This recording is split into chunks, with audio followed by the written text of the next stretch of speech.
Hi everybody, welcome back to Sharon from Vivid Days. Thank you for choosing to spend some time with me today.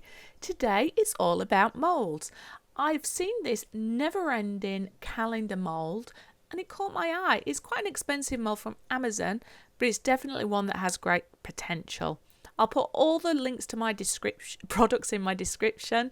Remember to like, subscribe, share, comments are always welcome. And if you're not aware, top right hand corner has links to all of my information. Should I say information to other videos? Anyway, you can see that I've used my gold pen to go through and embellish the areas that I want the resin to cling to. And I'm using a selection of pigments that I've used, and I wanted to go for a kind of a ethereal stroke, universal stroke, space, nebula, whatever word you want to use. I wanted to create a happy piece. Now, lessons learned from this mold is the middle piece you do not want to overfill. You want to just keep it because the slats in the middle rotate round. So you see me having to do that twice when I'd figured that out. There wasn't any instructions with it. It was a moment where I thought, should I fill it to the top or not? And because I just filled it to the top, I had to go and redo that. Anyway, I'm digressing. Another lesson that I learned I would have used darker colours at the base because the gold, because I'd used transparent colours, didn't necessarily stand out. So although it's a beautiful colour combination, I would take that into consideration. It did take a while to colour gold in all the areas I wanted, so make sure you've done your preparation first.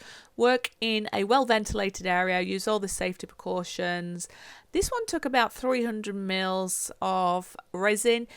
If I'd have not overfilled it, it would have worked, so apologies for you seeing it, but I think it's worth keeping that part in so you can understand. Now I'm trying to remove as many bubbles as possible. I'm warming up my mould and I'm just going to apply them in a organic way. Now this combination is beautiful together. You see I have some excess left. That's where I mixed up a second batch of resin to overfill my mould, so then I use the rest of that into the other moulds. Now there are holes in all of these, but I did decide to still show you because it's all about the moulds and the potential and the colour combination.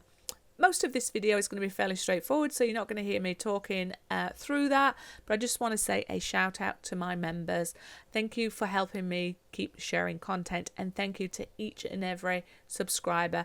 If you're new to my channel and you think that my videos add value, consider becoming either member or subscribing. Anyway, I am going to love you and leave you. I hope you enjoy this video. If you have used this mold before, I would love to know what colour combinations you've worked with. And yeah, I will see you on the next video. Have a great week. Keep safe, keep creating, and keep coming back. I love hanging out with you all. Until the next video, bye bye.